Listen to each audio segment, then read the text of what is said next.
Guys, welcome back to my channel. It's me Dika. ഇന്നത്തെ video എന്ന് പറയുന്നത് നിങ്ങൾ തമ്മിൽ കണ്ടപ്പോൾ തന്നെ എൻ്റെ മാത്സ് എക്സാമിൻ്റെ റിവ്യൂ വീഡിയോ ആണ്.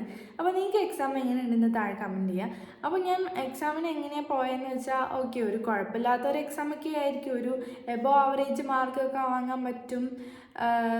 അവിടുന്ന് ഇവിടുത്തൊക്കെ അത്യാവശ്യം അറിയാം. എന്തെങ്കിലും കാട്ടിയൊക്കെ കുഴപ്പമില്ലാണ്ട് വാങ്ങാൻ പറ്റുമെന്നൊക്കെയായിരുന്നു വിചാരിച്ചിട്ടുണ്ടായിരുന്നത്. പക്ഷേ പേപ്പർ കിട്ടിയപ്പോൾ എനിക്ക് മനസ്സിലായി അതൊന്നും നടക്കില്ലാണ്. അപ്പോൾ ഇതാണ് നമ്മളെ പേപ്പർ വന്നിട്ട്. അങ്ങനെ നമുക്ക് എന്തായാലും എക്സാമിന് 2 ദിവസം ഗ്യാപ്പ് ഉണ്ടായിരുന്നു. അപ്പോൾ അതിനു മുമ്പ് നമ്മൾ കെമിസ്ട്രി എക്സാം നല്ല അടിപൊളിയായിട്ട് എഴുതി വന്ന് 2 ദിവസം ഗ്യാപ്പ് ഉണ്ടായിരുന്നു. നമുക്ക് അടിപൊളിയായിട്ട് പഠിക്കാൻ പറ്റുമായിരുന്നു. പക്ഷേ എൻ്റെ ഓവർ കോൺഫിഡൻസ് കാരണം ഞാൻ വ്യാഴാഴ്ച ഒരു അക്ഷരം പഠിച്ചില്ല. എന്താണെന്ന് വെച്ചാൽ വെള്ളിയാഴ്ച ഇരുന്ന് ഞാൻ എല്ലാ ചാപ്റ്റേഴ്സും പഠിക്കും. അതേപോലെ തന്നെ PYQ ക്വസ്റ്റ്യൻസും വർക്കൗട്ട് ചെയ്യുന്നുള്ളൊരു കോൺഫിഡൻസ് ഉണ്ടായിരുന്നു. ഓവർ കോൺഫിഡൻസ് അല്ലാണ്ട് എന്ന് പറയാനാ. പിന്നെന്താ, അടിപൊളിയായിട്ട് എക്സാം എഴുതും, നല്ല മാർക്ക് വാങ്ങുന്നൊക്കെ ആയിരുന്നു വിചാരിച്ചിട്ടുണ്ടായിരുന്നു. അങ്ങനെ വെള്ളിയാഴ്ചയായി. ഞാൻ രാവിലെ എണീറ്റ് പഠിക്കാനൊക്കെ തുടങ്ങി. അതെടുത്തത് ട്രിഗണോമെട്രി ആയിരുന്നു. അതെടുത്തു പഠിക്കാൻ തുടങ്ങി. അത് വെച്ചുകൊണ്ട് ഞാൻ വൈകുന്നേരം വരെ ഇരുന്നു. വൈകുന്നേരം ആയപ്പോൾ എനിക്ക് ചൂട് വന്നു. എന്തായാലും ഇങ്ങനെ ഇരുന്ന് കഴിഞ്ഞാൽ ഇനി 12 ചാപ്റ്റർ ഉണ്ട്, അത് തീരൂലെന്ന്. അപ്പോൾ അങ്ങനെ ഞാൻ കുറച്ചും കൂടെ സ്പീഡിൽ പഠിച്ച് 2-3 ചാപ്റ്ററൊക്കെ നോക്കി. അപ്പോൾ അതും എനിക്ക് മനസ്സിലായി, ഇങ്ങനെ പഠിച്ചാലും തീരില്ല. നമുക്ക് വെയിറ്റേജ് അനുസരിച്ചുള്ള ചാപ്റ്റേഴ്സ് പഠിക്കാൻ വിചാരിച്ച് വെയിറ്റേജ് അനുസരിച്ച് മറ്റേ trigonometry, permutation, straight line, sequence, അങ്ങനത്തെ ഒരു 4-5 ചാപ്റ്റേഴ്സ് ആയിരുന്നു ഞാൻ നോക്കി പോയിട്ടുണ്ടായിരുന്നത്. അങ്ങനെ നോക്കിപ്പോയി. പക്ഷേ എന്താ സംഭവം എന്ന് വെച്ചാൽ ഓരോ ചാപ്റ്റേഴ്സിൻ്റെ കോൺസെപ്റ്റും അറിയാം, ഇക്വേഷൻസും ഒക്കെ അറിയാം, ഈ കുറച്ച് ഇമ്പോർട്ടൻ്റ് ആയിട്ടുള്ള ചാപ്റ്റേഴ്സിൻ്റെ. പക്ഷേ എന്താ സംഭവം എന്ന് വെച്ചാൽ അതിൽ നിന്ന് ഒരു ക്വസ്റ്റ്യൻ വന്നു കഴിഞ്ഞാൽ എങ്ങനെ ചെയ്യേണ്ടതെന്ന് എനിക്കറിയില്ല. ഞാൻ എന്താ സംഭവം എന്ന് വെച്ചാൽ PYQ ക്വസ്റ്റ്യൻസ് വർക്കൗട്ട് ചെയ്തില്ല.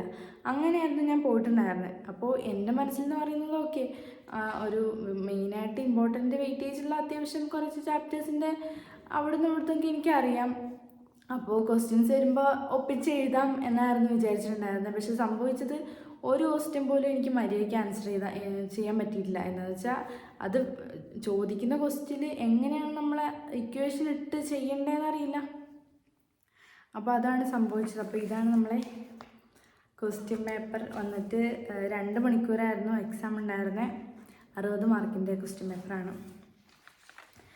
അപ്പോൾ ഞാനങ്ങനെ ഫസ്റ്റ് തുറന്ന് നോക്കി. അപ്പോൾ 1 മുതൽ 8 വരെ ഉള്ളതിന് 6 എഴുതിയാൽ മതി. അപ്പോൾ ഫസ്റ്റ് ഞാനെല്ലാം വായിച്ച് ഇത് ചെയ്യാമെന്ന് വെച്ചാൽ ടിക്കറ്റ് പോകും. അങ്ങനെ ടിക്കറ്റ് പോയി, അടുത്തത് എത്തി. പിന്നെ 4 മാർക്കിൻ്റെ ക്വസ്റ്റ്യൻ 9 മുതൽ 16 വരെ ഉള്ളതിൽ 6 എഴുതുക. അപ്പോൾ ഫസ്റ്റ് ഇങ്ങനെ 2 വരെ വായിക്കുമ്പോൾ ഇത് ഞാൻ പഠിച്ച സാധനം വെച്ചാൽ അങ്ങനെ 6 ടിക്ക് ചെയ്ത് പോവും. അങ്ങനെ അവസാനം 6 മാർക്കിൻ്റെ എത്തി. 17 മുതൽ 20 വരെ ഉള്ളതിൽ 3 എഴുതിയാൽ മതി. അപ്പോൾ അങ്ങനെ ഫസ്റ്റ് ഞാൻ 4 കണ്ടപ്പോൾ ഇതും 4 ഞാൻ പഠിച്ചാണല്ലോ. ലിമിറ്റ് ആൻഡ് ഡെറിവേറ്റീവ്സ് ഉണ്ട്, പെർമ്യൂട്ടേഷൻ, പിന്നെ തെർമോഡൈനമിക്സ് തൊട്ടെ ട്രിഗണോമെട്രി എന്നുണ്ട്. അപ്പോൾ ഇതിൽ 3 എനിക്ക് പെട്ടെന്ന് എളുപ്പമുള്ളത് ഞാൻ ടിക്ക് ചെയ്ത് പോയി. പിന്നെ ഞാൻ എക്സാം എഴുതാൻ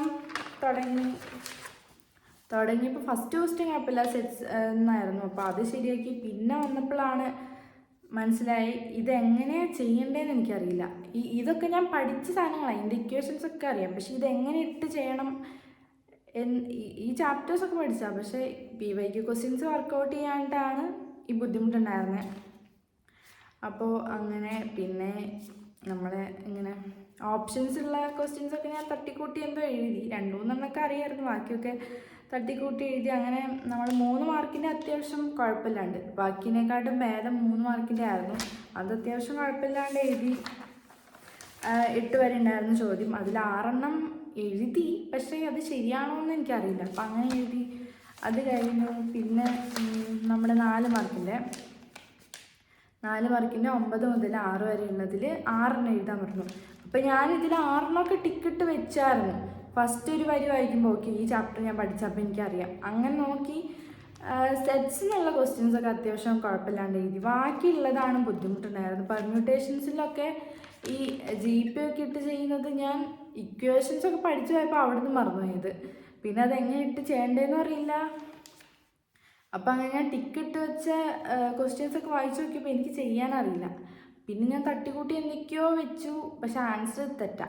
അപ്പോൾ അതാണ് അവസ്ഥ. അപ്പോൾ 6 എനിക്ക് അറിയാമായിരുന്നു, പക്ഷെ ചെയ്യാനറിയില്ല, എന്താ പറയുക. അപ്പം അങ്ങനെ 16 വരെയുള്ളതിൽ പിന്നെ അതിലിങ്ങനെ ഓപ്ഷൻസ് ഉള്ളതൊക്കെ 1 മാർക്ക് കിട്ടിയാൽ കിട്ടി എന്ന് മാത്രമേ എനിക്ക് പറയാനുള്ളൂ. സ്ട്രെയിറ്റ് ലൈനിൽ നിന്നാണെങ്കിൽ ഞാൻ അത്യാവശ്യം ഇക്വേഷൻസ് എല്ലാം പഠിച്ച് കുറച്ച് ക്വസ്റ്റ്യൻസൊക്കെ വർക്കൗട്ട് ചെയ്തു. പക്ഷേ ഇവിടെ വന്നപ്പോൾ കുറച്ചും കൂടെ ലെവൽ കൂടിയതായിരുന്നു. എനിക്കറിയില്ലായിരുന്നു ചെയ്യാൻ. അപ്പോൾ നിങ്ങളുടെ എക്സ്പീരിയൻസ് എന്താണെന്ന് കമൻറ്റ് ചെയ്യാം. അപ്പം അങ്ങനെ നമ്മൾ അവസാനത്തെ 6 മാർക്കിന് ക്വസ്റ്റ്യനിൽ എത്തി. ഞാനതിൽ എനിക്ക് എല്ലാം അറിയാമെന്ന് പറഞ്ഞ് അതിൽ 3 ടിക്കിട്ട് വെച്ചു. പക്ഷേ വായിച്ചു നോക്കിയപ്പോൾ ഫസ്റ്റ് തന്നെ തരമോടെ ട്രിഗണോമെട്രി എന്നായിരുന്നു. അപ്പോൾ അങ്ങനെ വായിച്ചു നോക്കിയപ്പോൾ എനിക്കറിയില്ല ഗൈസ് ചെയ്യാൻ. cos x = -4/5 ഫസ്റ്റ് വായിച്ചപ്പോൾ ഓക്കെ മറ്റേ സാധനം വെച്ച് ചെയ്യാം എന്നൊക്കെ വിചാരിച്ച് വെച്ചായിരുന്നു. പക്ഷേ അവിടെ എത്തിയപ്പോൾ എനിക്കറിയില്ല ചെയ്യാൻ. പിന്നെ പ്രൂവ് ചെയ്യേണ്ട ക്വസ്റ്റ്യൻസ് ആണെങ്കിലും അത് നമ്മളങ്ങനെ ഇക്വേഷൻസ് ഒക്കെ ഇട്ട് ചെയ്ത് വരുമ്പോൾ ശരിയാവുമെന്ന് വെച്ചപ്പോൾ അത് ശരിയായില്ല. പിന്നെ അവസാനം ഞാൻ തട്ടിക്കൂട്ടി എന്തൊക്കെയോ എഴുതി വെച്ചു. ആ 3 എന്തൊക്കെയോ എഴുതി വെച്ചു. പെർമ്യൂട്ടേഷൻസ് ആണെങ്കിൽ ആ ക്രിക്കറ്റ് വെച്ചിട്ടുള്ള സാധനം ഞാൻ ചെയ്ത് എന്തൊക്കെയോ കാട്ടിയതായിരുന്നു. പക്ഷേ അവിടെ എത്തിയപ്പോൾ എനിക്ക് പിന്നെയും കൺഫ്യൂഷനായി. അപ്പം അങ്ങനെയായിരുന്നു.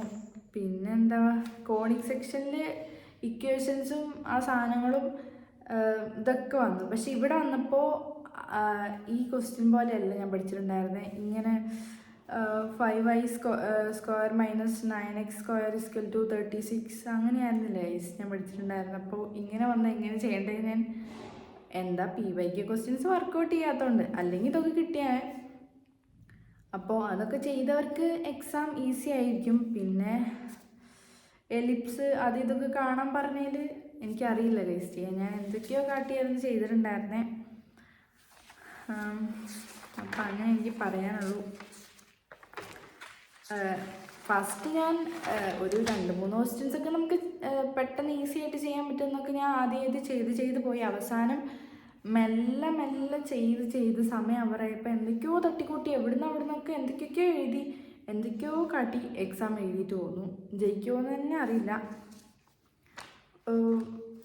എന്താ നമ്മൾ 10th പോലെ ഒന്നുമല്ല മാത്സ് എക്സാം. ഇവിടെ ഒരു മാതിരി എക്സാം ആയിരുന്നു.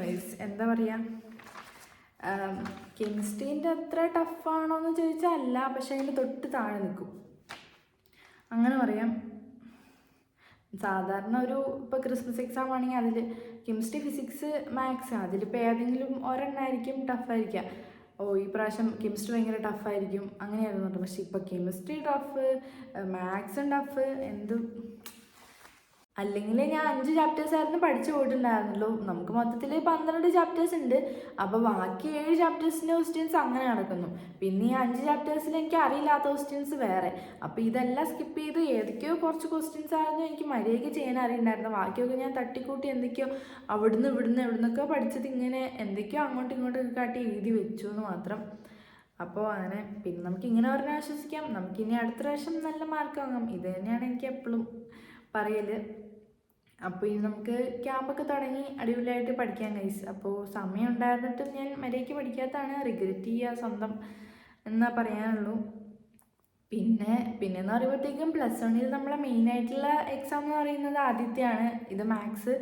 അപ്പോൾ ഇതിനു മുമ്പ് ക്രിസ്മസ് എക്സാം പോലെ പല സ്കൂളിലും നടത്തിയിട്ടുണ്ടെങ്കിലും ഞങ്ങളുടെ സ്കൂളിൽ നടത്തിയിട്ടുണ്ടായിരുന്നില്ല. നടത്തില്ല എന്ന് പറയുമ്പോൾ വെക്കേഷനൊക്കെ കഴിഞ്ഞിട്ടൊരു യൂണിറ്റ് ടെസ്റ്റ് പോലെ, ചെറിയൊരു യൂണിറ്റ് ടെസ്റ്റ് പോലെ കുറച്ച് ചാപ്റ്റേഴ്സൊക്കെ ഇട്ടിട്ട് ഒരു ചെറിയ എക്സാം എഴുതി. പക്ഷെ അതിലാരും മര്യാദയ്ക്ക് പഠിച്ചിട്ടുണ്ടായിരുന്നില്ല. അപ്പോൾ ഇതിലാണ് നമ്മളിപ്പോൾ ഇത്രയും പഠിക്കുന്നത്. അപ്പോൾ ഓണം എക്സാമിൻ്റെ പോർഷൻസും ഉണ്ട്, ക്രിസ്മസ് എക്സാമിൻ്റെ ഉണ്ട്. ഫസ്റ്റ് ടൈമും ഇതും എല്ലാം കൂടിയാണ് എക്സാം ഇട്ടിട്ടുള്ളത്. പിന്നെന്താ പറയുക, അല്ലെങ്കിൽ +1 എത്തുമ്പോൾ 10th പോലെയല്ല, കൂടുതൽ ചാപ്റ്റേഴ്സാണ്. അതിൻ്റെ കൂടെ ഫസ്റ്റ് ടൈം കൂടെ കൂടുമ്പോൾ കൂടുതലുണ്ട്. അപ്പോൾ നമ്മൾ ആദ്യത്തെ ഇത്ര വലിയ എക്സാം ആകുമ്പോൾ നമ്മൾ ഇത്രയൊക്കെ പ്രതീക്ഷിച്ചാൽ മതി. അപ്പോൾ നമുക്ക് മനസ്സിലായല്ലോ ഇത് ഇങ്ങനെയാണ് ക്വസ്റ്റ്യൻസ് വരുന്നത്. അപ്പോൾ ഇനി അടുത്ത എക്സാമിന് ഇതേപോലെ പ്രിപ്പയർ ചെയ്യാം. അപ്പോൾ അതിനുള്ളൊരു മുന്നോടിയായിട്ടാണ് എക്സാം എന്ന് കരുതുക.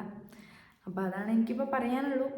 നിങ്ങൾക്ക് എങ്ങനെയുണ്ട് എക്സാം എന്ന് കമൻറ്റ് ചെയ്യുക. അപ്പോൾ അത്ര ഒരു കുഞ്ഞു വീഡിയോ. അപ്പോൾ നിങ്ങൾക്ക് ഒരു വീഡിയോ ഇഷ്ടപ്പെട്ടു വിചാരിക്കുന്നു. അപ്പോൾ അടുത്ത വീഡിയോയിൽ കാണുന്നതായിരിക്കും. ബൈ.